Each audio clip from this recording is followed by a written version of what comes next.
Este es el siglo XXI. En un momento escucharon las declaraciones de Carlos Guzmán, presidente de la Comisión de Ministerio Público de la Cámara de Diputados. El parecer de los organismos que luchan con las personas que consumen estupefacientes, esta notificación a ese proyecto, ¿qué piensan? Casa abierta, la crea. Por favor.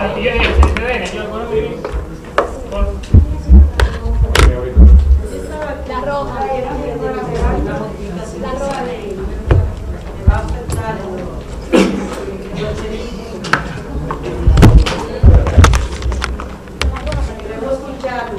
¿Y por qué darle más dinero al Ministerio Público? ¿Cuál es la? Ya yo hablé. Cualquiera de los dos. A ver.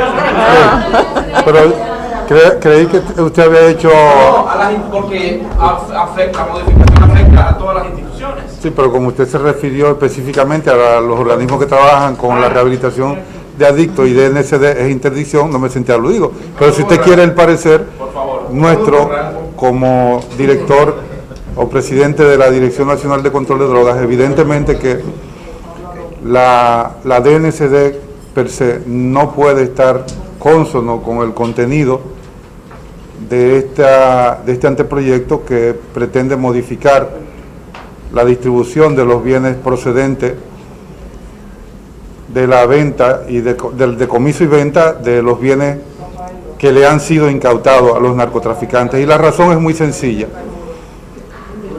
DNCD se maneja con un fondo que tiene aproximadamente la misma partida de hace aproximadamente 5 años. Ha sido solicitado elevarse de 34 millones a 40 millones de pesos con el que trabaja. Obviamente nosotros sabemos y comprendemos la situación de un Estado que no reparte riquezas entre sus instituciones, sino que reparte precariedades y con ella tiene que manejarse y tenemos que manejarnos. Como tal, entonces, y frente al incremento continuo de los gastos operacionales que tienen que ver con la interdicción, entiéndase, por ejemplo, hace aproximadamente 3-4 años, el precio de un galón de combustible, por ejemplo, hacía posible que la DNCD se manejara con 250,000 pesos. Es más, apenas 1 año y 8 meses atrás, nosotros nos manejábamos con 300,000 pesos en términos de consumo de combustible para todos los gastos operacionales. Sin embargo, hoy, producto no solamente del incremento en el precio del combustible, sino en el incremento de la operatividad de la DNCD, los gastos operacionales nuestros en términos únicamente de combustible andan por el orden de los 2 millones de pesos. Mensual. Entonces, uno se pregunta, ¿cómo costear con un fondo que es fijo un incremento de esta naturaleza? ¿Indicaría esto que nos vamos a cruzar de brazos y porque se nos incrementaron los gastos y vamos a quedarnos así? No, porque el Estado obviamente tiene sus mecanismos compensatorios, que son fondos extrapresupuestarios como estos que vienen aquí. Pero más aún, con un presupuesto por igual, que únicamente alcanza para pagar la nómina y los gastos fijos, entiéndase gastos fijos, precisamente teléfono, agua, energía eléctrica, alquileres de vivienda, etcétera. ¿Cómo adquirir vehículos? ¿Cómo adquirir chalecos antibalas? ¿Cómo adquirir equipos de tecnología como lo que están utilizando los narcotraficantes ahora?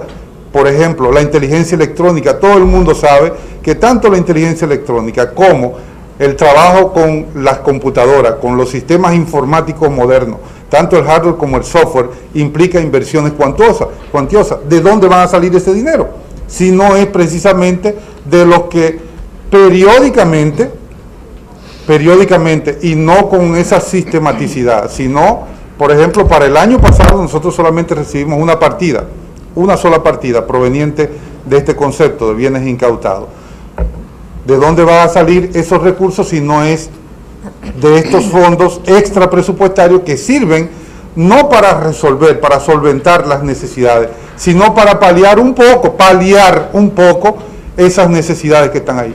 Y creo que en este momento, más que como presidente de la DNCD, yo estoy hablando como un dominicano, como un padre de familia, que viene aquí reitero de nuevo, no como el presidente de la DNCD, más que como el presidente de la DNCD, un padre de familia y un dominicano preocupado por lo que sería el destino de esa institución que yo ahorita tengo que dejar, pero que a quien yo se la vaya a entregar, lo que iría a recibir es una institución en un estado de indefensión presupuestaria que la haría no solamente ineficiente e ineficaz, incapaz de cumplir medianamente el rol que la Constitución y las leyes le están asignando. De modo que esa es la posición de la DNCD.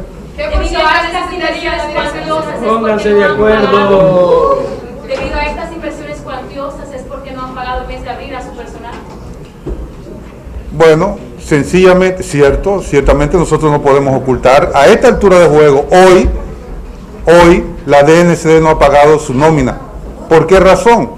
Porque el año pasado, como a todas las instituciones, se le hizo una reducción de un 20%. Ahora estaba planteada también una reducción encima de ese 20% del fondo que tiene la DNCD, una reducción de un 12% encima. Y eso implicaba que ni siquiera para pagar nómina diera el dinero.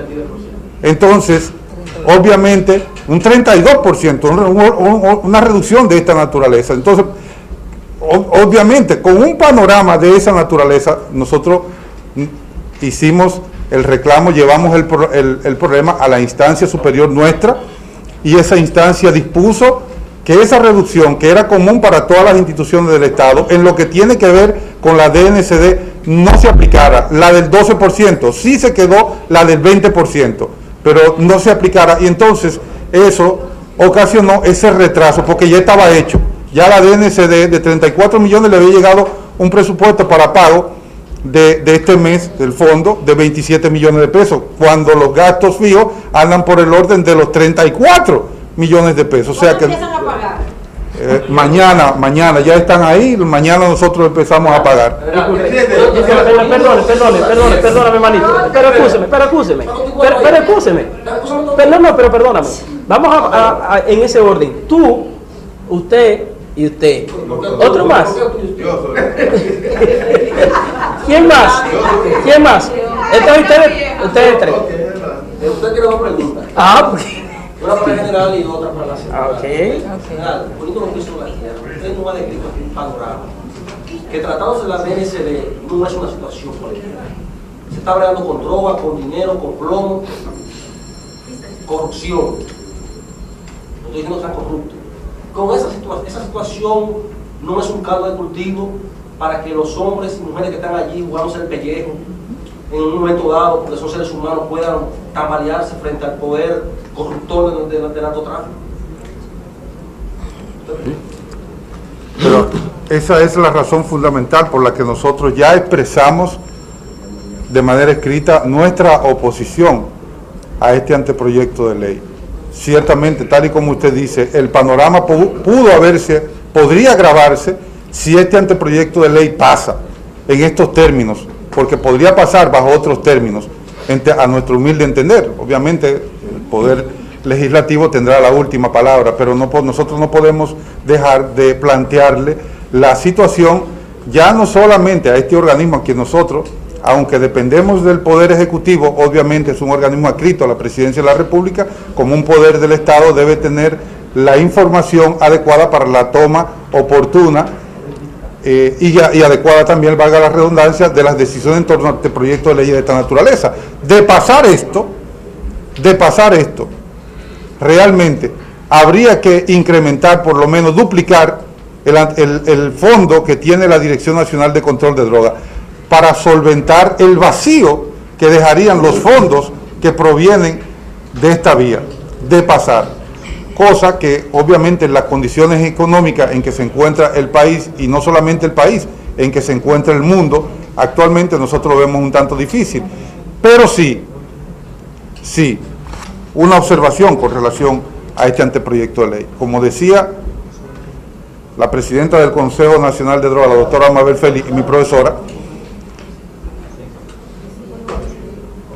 tenemos un proyecto Vidal que contempla organizar todo el sistema que tiene que ver con los bienes incautados, que ahora mismo están dispersos, andan sueltos, lamentablemente, tienen años así, y ese proyecto va a resolver, va a dar una respuesta oportuna y adecuada a este problema, que va a generar entonces no solamente recursos que podrían ir para la interdicción, la rehabilitación y la prevención, los actores que estamos aquí, sino que podrían pasar a otras áreas, porque son suficientes. El problema es que como están dispersos y desorganizados, hoy no se optimizan como debían.